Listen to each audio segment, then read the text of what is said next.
We like to call it the Supernatural Hour. And now, our hosts. Hey, welcome to the Supernatural Hour. I'm your host, Ravyn. This is Rogue. I'm Chad.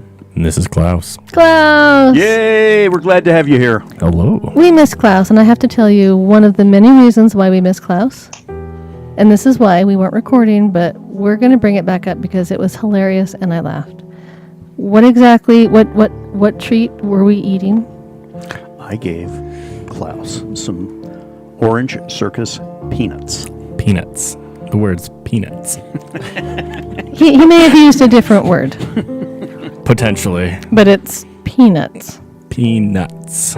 Which tastes like banana. But, hey, whatever. Bananas.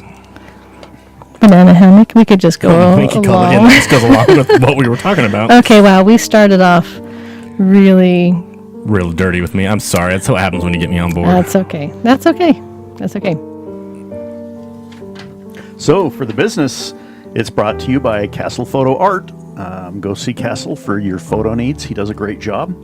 Also, we want to thank our patrons ongoing. We've got some great people, some great patrons that help us out so much. One of our new friends is the Towne Hub. We're going to talk about them a little later in the podcast. They're a theater, and they do events and all sorts of things. They're awesome. And we had a great time there, and we're glad to have them on board. So that's kind of the business. We're looking for a new event coming up in about 6 weeks. It's in the works, so we're pretty excited about that. Yeah, I need to call them tomorrow. And I think that's about it for the business. Yeah. So can we talk about the hub now? Yeah, I think it would be a good time. Sweet. Because that's part of the investigations, right? Yep. So, but it's not a residential. No, but it's an investigation. It's still paranormal. I work on lists. I'm a list person. I thought I was the ESTJ. You are, but INFJs do lists I have too. an ITNJ or something like that. So we're all, different people. Okay, so for people that don't know, what are these? These are Myers Briggs. You're Briggs Myers Briggs, and I know we talked about this briefly on one of our early podcasts when we were in Hefe's basement. We kind of talked about what our Myers Briggs was, and I don't know why, because that has nothing whatsoever to do with paranormal, but, hey, whatever. It may help you understand us a little better. Okay, so we went to, is it called the Towne Hub? The Towne Hub Theater with Towne, Towne. So, not too long ago, it was called the Towne Cinema. Just a sticky shoe little theater built in 1953 on American Fork Main Street. And we drove by one day and thought, it's a theater. It's old. They're looking for stuff to come in. So we called them and they said, yeah, that would be great. So we went in, and so the owner, his name is Jason, super, super nice family. He and his wife run it. And he said that some of the activity that they've had was, they purchased this building in 2019, and they were cleaning it and getting it ready. It's no longer a sticky shoe. Your shoes stay on your feet when you walk around. Oh, that's good. Yeah, that always helps. So one night he left, and they don't live very far away. He said 2 or 3 blocks away. He gets home, he goes to plug his phone in the charger, and he realizes, I left my charger at the theater. And he said, he's very particular about how he does things. And so he says, every time I lock the door, I check it, lock, rattle. You've all done it, right? Of course. And he went back to the theater, and he says, I was in a hurry, I was tired, and just instinctively, I didn't think to unlock the door. And, and he's like, as I'm reaching for the door, his head's going, you need to unlock it, doof. But, he opened it, and it just opened. And he said, wow, I know I locked that. And he says, if you go back, they actually went back and looked at their security footage, and you see him lock it. He says, you see me lock it, you see me check it, check it. Jiggle. And he says, and there's nothing before he comes back. And he says, I wasn't home for very long. I didn't have to watch the footage for hours. It was within half an hour or so. And so he called his wife, and he said, the front door was unlocked. Now I've got to go through the whole theater and make sure no one's here. And that's a pretty big theater. Mm-hmm. I mean, when you drive past it doesn't look big, but there's a whole upstairs. There's, the two big theaters, the lobby. I mean, there's also, so it's going to take him a good half hour to walk through and, be back behind and it's dark and there's all the chairs. Anyway, so he had to walk through and make sure nothing was there. Left, locked the door. And the next thing that happened, you were going to say something? No, I was just going to say that, you checked the security footage and there was him leaving and there was him coming back. There was nothing else. And, him jiggling the door to, when he locked it to get out. So it was very, very interesting. Yeah. And then just a couple months ago, they were taking some stuff out to the dumpster. And there's this ratty old teddy bear face down in this puddle. And he says the only reason we really noticed it is because his kids kind of pointed it out. And, they're like, don't touch it, don't play with it, it's kind of creepy. And then the next day it was gone. And they didn't really, again, didn't put much thought into it. Didn't see it for months and months. And when he was telling me the story, he says it came back. It's actually leaning on the outside of the building. Because I'd asked him, I'm like, can you bring the teddy bear here? Because I kind of misunderstood the story at first, and I thought that the kids had brought it in or something. And I'm thinking that it's sitting on somebody's desk or, in the corner of the storage room or something. And so Jason says, no, it's outside by the building. And I said, ooh. So what does Ravyn do? I went and got it. That's a creepy doll. It was I've actually got some pictures. I'm going to put them up. And we'll put them on the YouTube when we do the YouTube version. Right, but yeah, you'll see this bear. It's a creepy looking old ratty, wasn't it, Rogue? It is. It's pretty creepy and dirty and mushed and crushed and kind of sad. It was sad. So when you're laying down in a putty muddle, a muddy puddle. A muddy puddle? A putty muddle? A putty muddle. Man, I am on fire with words today. But yeah, I'd probably look pretty sad and dilapidated if I was in a muddy puddle. Right. So we went out and it was leaning up against the side of the building. And so I picked it up with my nails. I've got long nails. I picked it up and I carried it, holding it out. I brought it in. We had a table set up with a dark tablecloth on it. I literally just sat it on the table. I didn't throw it down. I just set it down. And probably a fourth of a cup of dirt just fell onto the table. That was very specific there, by the way. Fourth of a cup. 1/4, not an eighth of a cup. When I got the tablecloth after, they said this needs to be washed. I shook it out, and you could, feel the sand debris and grain things just from what had been dumped when I shook it out. It was filthy. Anyway, Emmett named it Anna Bear. Oh. Yeah. I forgot about that. It's named Anna Bear. The sad thing, though, is apparently it had a type 3 or a demonic attachment to it, so I couldn't bring it home. I was totally going to bring it home. Where did it go? We put it back. Back where? Side of the building? Yep. Is it just staying there now? Yep.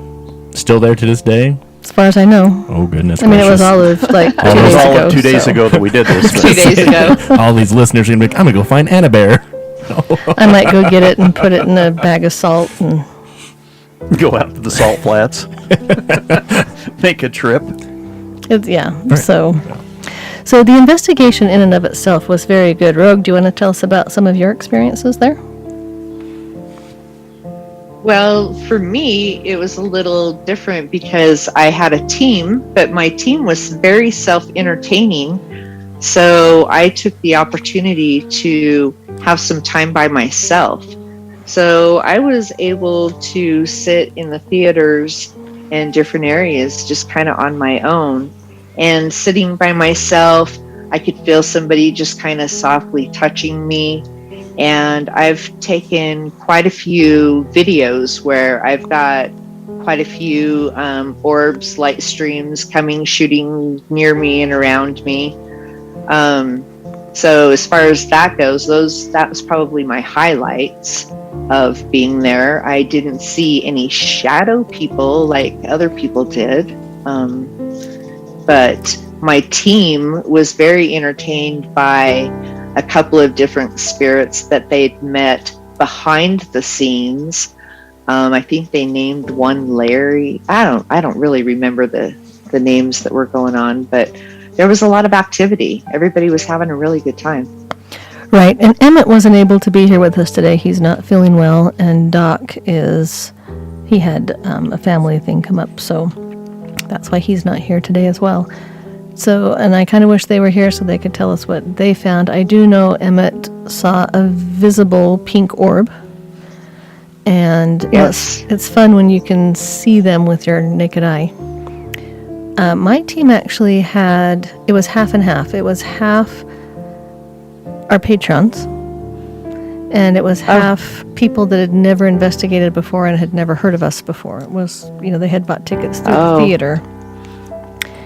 And, so our patrons, they kind of, they did their own thing, but, they were with the group too, but occasionally they'd go off and do their own thing, which is fine. I because they come with their own equipment. Right. And go ahead.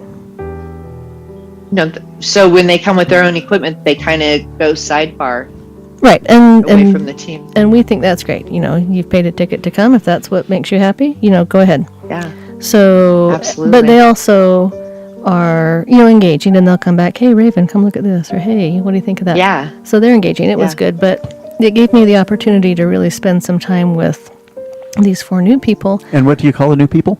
Bait. Why do you call them bait? I don't know. You have to ask Castle. That's his thing, But are you baiting the ghost to come scare them? I guess. How does a ghost know if that person has seen a ghost or Kinda. not? Your ghost bait. Do you give off an aura of I've seen a ghost? We give Or him a sign.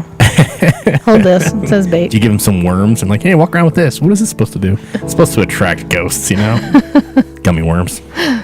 So one of so I had 3 women and 1 man, and the man was actually quite sensitive, and he pulled me aside later, and I don't want to break his confidence, but basically what I feel like I can tell you is he came in kind of as a skeptic, and every once in a while he would say, just these thoughts are coming into my head, and so we'd ask the spirits that we were talking to through the instruments that we were using and through the dowsing rods, and a lot of the things that he felt were confirmed, and so he thought that was kind of cool. But we ran into a type 3. There's a type 3 there. And Other than Anna Bear, right? other than Anna Bear. Yeah, I'm just making sure. Well, this is the bear that this type 3 likes. Oh, so it is. So they're connected. Gotcha. We saw shadow people. We were in one of the theaters. We were up at the front asking questions to a spirit that was talking to us, but we kept hearing noises in the back corner, and then I saw a shadow person. And the interesting thing is Rogue said, oh, that was probably me, because I came in and was sitting in that corner, and then I left. And I said... And Rogue was in the other theater. She was in a different location, correct? Her group was in a different location than yours. Yes, her group was somewhere else. But, she had the opportunity to kind of go a couple different places by herself. And I said, that wasn't you unless you walked through the wall coming in and walked through the wall leaving, because the door didn't open. Anyway, we went back there to make sure there wasn't a mouse or a rat. There was, we heard a lot of scuffling back there. Interesting. So these theaters are, the locations I thought were really neat. They kind of had, it was originally an old big movie theater, and they split it in half so that it's now got 2 screens and 2 stages. And then behind each one of the stages is an area, for setting up things and the speakers, and so that it's kind of a smaller room. That was pretty cool. And then behind one of them, there was yet even another storage room that had a lot of spare theater chairs and things that they do to set up. And that was a kind of a creepy room. I don't know if anybody really had any experiences back there, but that was another one. But those were the kind of the way the theaters was. And one of them had that back storage room area, and the other area had the lobby and the ticket booth and the restrooms. And there was actually... I was out in the lobby most of the time with the table and the events, and there was a lot of activity that was going on in the ticket booth out front when they opened that up, and then in the women's bathroom. In fact, a couple of our investigators came out and asked Jason and his wife, are you guys playing any music? And they said, no, we don't have any music going. And they go, here in the women's bathroom we can hear music. and they went outside and to see if there was music coming from outside, and they couldn't. But just very, very faintly, they heard music in the bathroom, and nobody was playing music. Right, and I think it was the same group. I've got 2 stories about them that night. They were upstairs in the projector room, and they were using the SLS, but one of the gals had an SLS on her phone. It's a phone app. It's called Ghost Tube, Ghost Tube. and it looks like it's Tube. really good. Yeah.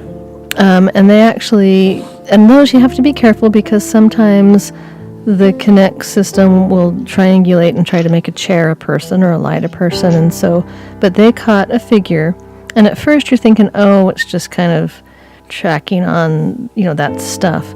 But then it sits up, and then it starts moving in ways that this thing isn't moving. And then later, it's over by some equipment, and it looks like it's working. It's bending down and reaching up and, reaching over, and it's really cool. Well, if we can get that down to a short enough little clip, we'll put it up on TikTok. Okay. But the same group... Yeah, and the person that took that did give us permission to share that with everybody. Yeah. So the same group, a couple of our Patreons, different Patreons than the ones I had in my group, it was towards the end of the night, and I thought, okay, we're back in I ended up back in the room where Anna Bear was, and I thought, well, this is the last rotation. We're going to go out to that creepy storage room, because you actually had to leave the theater to, and go out and come back in. And I thought, as long as I'm going out, I'm going to take Anna Bear out and put it outside. So I'm holding it out in front of me, arm's length, especially because not only is it possibly dirty and lice-ridden, but now it's got demons attached to it too. So I'm holding... And an arm's length helps with the demons? Yes.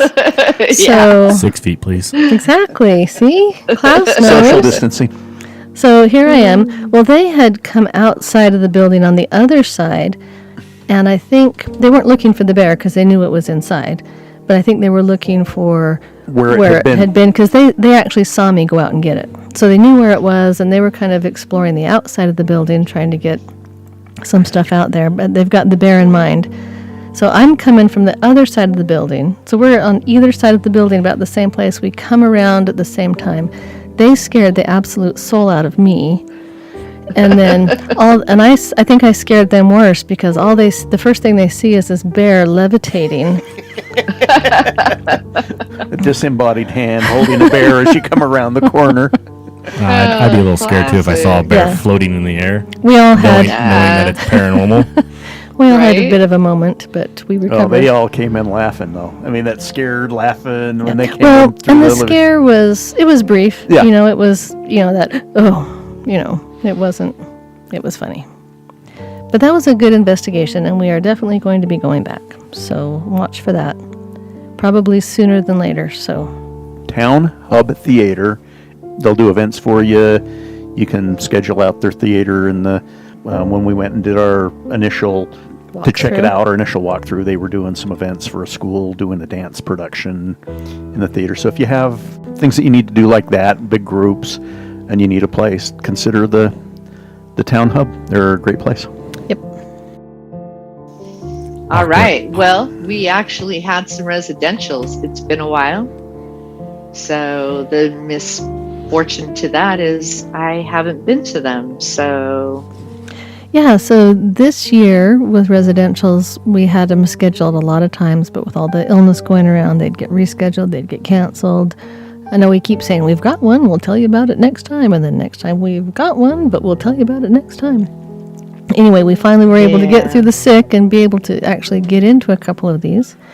So one was down in Salem, and the client told us they had a balloon, just a helium balloon.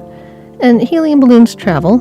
You put it in the front room, and the next hour. Depends if you got any fans or air drift going anywhere. I mean, I've had a few balloons with my kids, and they go from one room to another without them touching it. It's like, we just got, the Some airflow. Airflow going through, right? Right. Because I've had balloons kicking around here, and you never know where you're going to find it. And sometimes it floats in the bathroom in the middle of the night, and you go in to go to the bathroom and have a heart attack. And we've all been there. The normal stuff. Just me. Anyway, so, but she said that the way this would come in, it just wasn't right. There's too many turns. and it would come in too fast and just repeatedly. And you know, she said the same thing. She says, I know that these balloons move around. You know, you open a door and it's going to send airflow. But she said no matter where you put it in the house, it always ended up in the same place. And so she was curious. So she turned off all the fans. You know, not that she had fans on. It's wintertime. It's cold. But And that place was the master bedroom, correct? master bedroom where she was. And it had, she turned off the furnace, turned off the air, and it would just go, she had to literally tie it to a cup so she could sleep, just because it gave her the creeps. Now, why a cup? Like, there's a lot of things you could tie a balloon to. Like, Probably because it had a little handle. Because that it had you a could- handle. Well, I was going to say tie it to a chair, I think it's probably just a teddy bear. and a bear. I think it's just the first thing that Fair enough. that she handy. found. Fair enough. So, and you know, part of her was like, okay, it's probably just the airflow. But even though it was kind of weird, just the turns it would have to make to get into the bedroom. But then she said one night her kids were asleep, and she has 3 children, and they're all very small, so they were asleep. She has, from her bed, she can see her scale, and it's a scale that's a motion sense. Well, not a motion sensing scale, but you stand on the scale, the light comes on. The light's not going to come on if you're not standing on the scale. And her husband was at work, Fair enough. and she said the light kept coming on. And this was just, you know, right after the balloon incident. And so at first she thought, oh, you know, the battery's going bad and doing weird things. And so she went in and changed the battery, and it would still do it. It would come on and go off and come on and go off. And so she called me. And it's actually my cousin. So she said, hey. And she had gone to the Petite Neat, and so she was afraid that something had followed her from Petite Neat. And So what's Petite Neat for listeners? Petite Neat School, it was the last public investigation we did. Back in It's October. it's an old school built in 1902.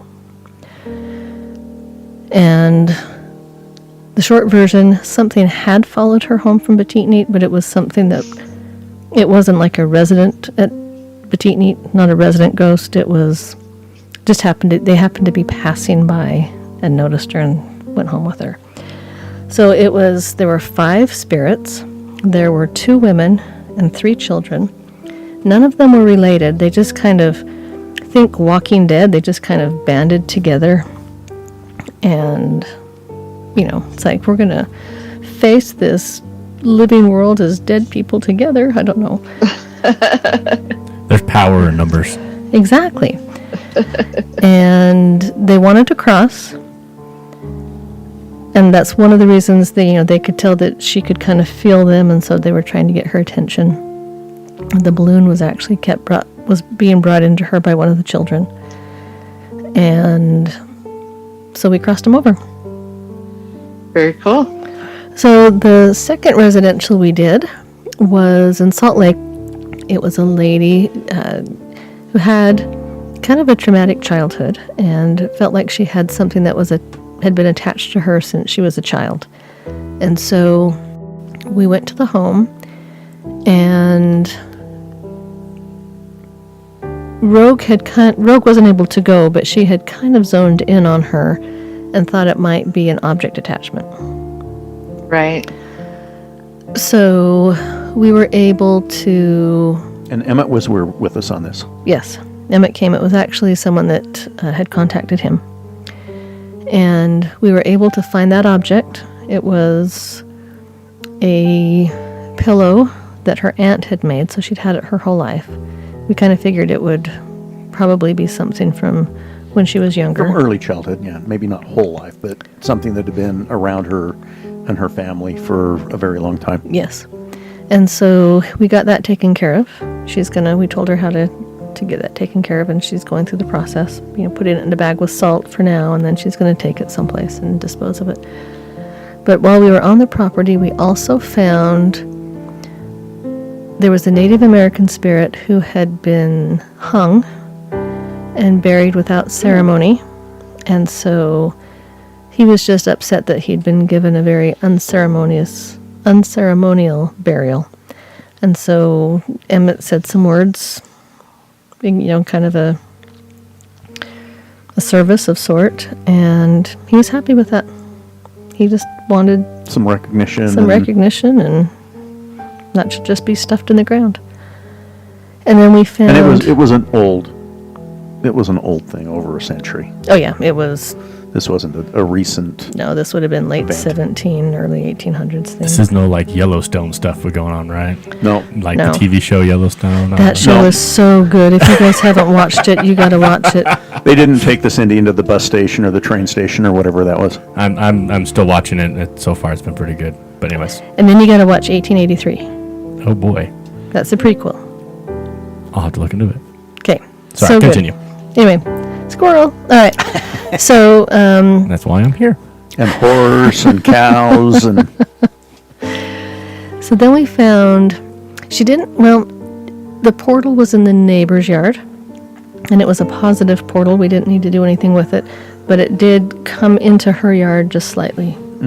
And so it was a big portal. it was very large.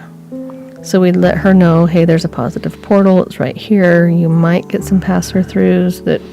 Yeah, there were several feet of that portal in her, just past her fence line, but the bulk of the portal was over in the neighbor's yard. Right. So we told her about passers-through and how, if they came into the house, she could tell them they weren't welcome if they were causing issues.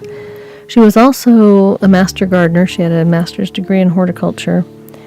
And Emmett actually really felt like there were a lot of earth elementals in the area. She was very much into natural gardening. Organic gardening. Not no using herbicides. making sure you get insecticides. the right, soil content and the plants and everything. It was very interesting what she did. But I told Emmett later, I said, I wonder if those earth elementals were drawn there just because it was so organic and so natural. But he just really felt like there was a lot of those there as well. And she was quite sensitive. So I think she could feel some of that, but just not knowing what it was can cause you some angst. If you can feel like there's something there, but you don't know. And earth elementals, they're not negative feeling, but to me, elementals I have a hard time reading them. If someone else says, I think there's elementals here, then I can kind of zone in on them. But if you send me by myself, I'm not going to pick up on it. Does that make sense? But to me, earth elementals feel heavy, but not like a dark heavy, just like earthy heavy. They feel like potatoes. Potatoes. Yes. Can you boil them, mash them, and stick them in a stew? Probably not, because elementals get mean if you make them mad. Oh, well, good to know. I don't know. So that's Just the feel I keep get. them happy, and Potatoes. they're okay. Are they from Idaho? Probably. Oh, goodness gracious. That was the best kind. Yeah, so then we told her you don't need to do anything with the earth elementals. They're good. They're helping you out. So, Just don't get them angry. like gremlins. Or the Hulk. He's big green. Don't get him angry Don't either. yeah, Bruce Banner. He's kind of earthy. Green is earthy. Earthy, definitely. He doesn't look like a potato, though. No. All right. So those were the residentials. We actually have one scheduled. So next podcast, we should have another residential story for you. Perfect. The bucket list today is brought to you by the Barbary Coast Saloon. They have great food and great fun. So go out and check out the Barbary Coast Saloon in South Salt Lake. For the bucket list, I am interested in going to the Fairmont Banff Springs Hotel in Canada. It's a hotel that was built in 1888, and it's a big, beautiful, Victorian-looking hotel. It's said to be haunted.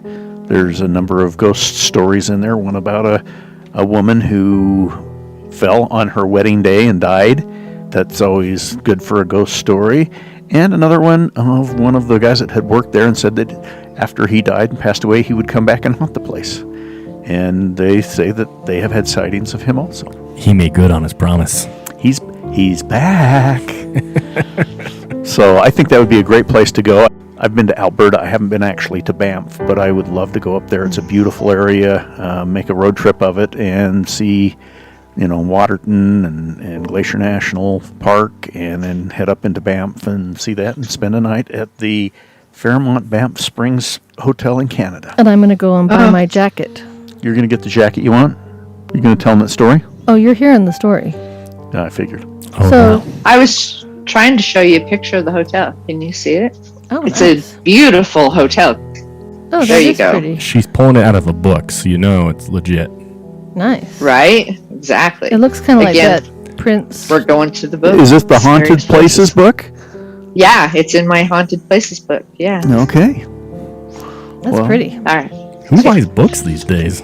I just pulled it Have up on to- the web. Oh, for heaven's sakes. I started going back to school, and I've had to buy so many books. I'm like the book queen. If anybody at any given time is wondering what Ravyn is doing, I'm probably reading, for heaven's sakes. Okay. Jacket story. So I'll make this short. Chad and I went up to Waterton Park. Waterton Park. We were on our way to McGrath in Canada, and we stopped at this. Waterton's like this tourist trap, right? So everything's It's a expensive. beautiful tourist trap, It's though. beautiful, except it burned down. So anyway, The little city didn't burn down, right, but everything anyway. but the forest did. So we walk into this souvenir shop, and there was a jacket there, and it was beautiful. It had stripes. You could stripe poo. I would buy it. I love stripes. So that's where I am with stripes. So I looked at this jacket, and I looked at the price tag. Klaus is trying really hard not to laugh. Just say it. I was just going to say, you must like jail. It's striped. So they put me in the striped one. I'm good. So I looked at the price tag on this jacket, and I thought, it's a really cute jacket, but it's a little bit more than I would pay for it. Now, if the jacket was $111.11, would you buy it? It's all striped. Yes. Yes. In fact, when I go clothes shopping with my family, I'm like, do not let me buy stripes. I need something else. Anyway, so I was like, that's a little more than I want to pay for that jacket. So didn't pay for it. Fast forward, we get to our hotel, which was about an hour away from the shop. It didn't make sense to drive back, About 2 hours away. which makes it even worse. 4-hour round trip to get my jacket's not going to work. We check into the hotel, and the guy says, we're glad you're here. This is how much it is. And Chad said, when I booked that, it was this much cheaper amount. And he goes, well, you probably booked it on US dollars. That's Canadian dollars. And I was like, dang it. The jacket was The jacket was in Canadian dollars. It was totally affordable. Whoops. Anyway, that's the jacket story. So when you travel internationally, remember the exchange rate. Canada doesn't seem like international. If you're Canadian listening to this, I'm sorry, but you're just like the big state up north that we don't know much about. I'm quarter Canuck here, Country. so I mean, And Chad's half. He's literally half Canadian. Klaus is a quarter Canadian. I love Canadians. That wasn't a dig at you, but it's more of a dig at the Americans forgetting that there's an exchange rate in Canada. yes, Ravyn's been to Canada. I like Canada. I just forgot that they're not Americans. And that higher price wasn't. They have a Kentucky Fried Chicken, and they speak English. What more do you need? Okay. Send hate mail to Doc, because he's not here. Before our drunk drawer, I want to remind our listeners about the Supernatural Hour swag at advancedparanormal.com. If you're looking for t-shirts, mugs, water bottles, or even tapestries and hats, go on to advancedparanormal.com and get yourself some Supernatural swag. Connor, your mug's on its way. Yes, Connor, your mug is on its way. And they've got notebooks. I need notebooks for school that say Advanced Paranormal. Absolutely. All right, junk drawer. So there's, St. Petersburg, Russia. There's kind of- also St. Petersburg, Florida. There is. But we're going to Russia today.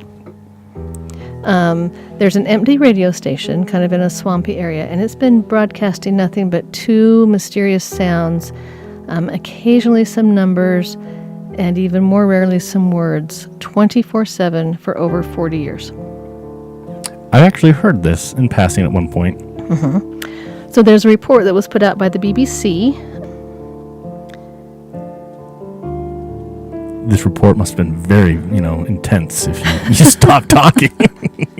It's a dramatic effect. You're unlike this radio station. You have gone silent. I could just make 2 tones. Beep, boo. No, I was scanning over my notes, and then they didn't make sense. And okay. So this, it's not so much the location that's the mystery, but just the purpose. It's known as MDZHB. It was originally called UVB-76, and some people still refer to it as that. Its signal broadcast, if you're a shortwave radio person, is 4625 kilohertz. Is that kilohertz? 309? Oh, sorry. That's Jenny's number.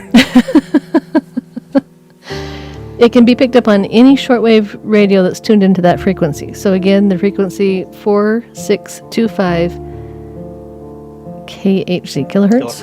Okay. I obviously didn't do well in electronics in high school. There's radio towers, abandoned buildings. They're visible from a fence. You can drive up and look at it. They've been there they were located there in 1973 when the signal began broadcasting. And other than the buzzing noise, there's occasionally some odd Russian words that pop up every few days. The station has a fan base that listens to it religiously, and they refer to it as the buzzer. And they actually keep track of odd broadcasting. They just have like a log. From Christmas Eve in 1997, it was YA, UVB-76, YA, UVB-76, 180, 08, Brommel, a bunch of numbers. I'll read them in case you're a code breaker. 74, 27, 99, 14, Boris, Roman, Olga, Mikhail, Anna, Larissa, 742799914. Now, you probably just woke up a sleeper cell agent. I'm just going to put that out there. That's okay. That's okay. Could make life a little interesting. One of our advanced paranormal listeners is a sleeper cell. Just all of a sudden, click. Oh, What? yeah. So the most famous transmission, you'll like this one, came on January 24th of 2013. Listeners heard Command 135 initiated. Creepy. Yeah. So every few seconds, it's joined by a second sound, like a ghostly ship sounding its foghorn. So there's like a drone, and then every few seconds you get like this foghorn sound. And that's what it is. Most like, of the time. Most of the time. They say once or twice a week, a man or a woman, it's not the same voice, it changes, will read out some words in Russian, such as dinghy or farming specialist, but in Russian. But they're just real random. This is where you need Doc. He could tell you exactly what those words would be. Yes. Dang it, Doc. Have a story with Russia and you're not here? Anybody can listen to this anywhere in the world, as long as you have that frequency, 4625 kilohertz. Now, I bet you there's also a webpage you could find with it nowadays. Probably. You can probably just For tune you in. millennials and Zoomers. And Zoomers. It's probably a TikTok. I bet there is. So the frequency. I think everybody has tripped over a word tonight. Awesome. The frequency is thought to belong to the Russian military, though they've never admitted it. Shocker. It first began broadcasting right around the time of the Cold War. Also a shocker. And it's transmitted from two locations. So that's St. Petersburg site and then another location near Moscow. Very interesting. So when the Soviet, you're thinking, okay, it's the Cold War, that makes sense. You know, something got turned on and no one turned it off, right? But when the Soviet Union fell, and rather than shutting down, the station's activity sharply increased. Not just increased, sharply increased. So, there you go. A crazy radio station. Interesting. All right, so I think that's it for us for today. Hey, stay spooky, my haunty friends. Love you, Nicholas. Hey, good night. Good night, everyone. You've been listening to the Supernatural Hour at AdvancedParanormal.com. The Supernatural Hour is part of the Radio Ronin network found at RadioRonin.com. Copyright 2021 by Advanced Paranormal Services.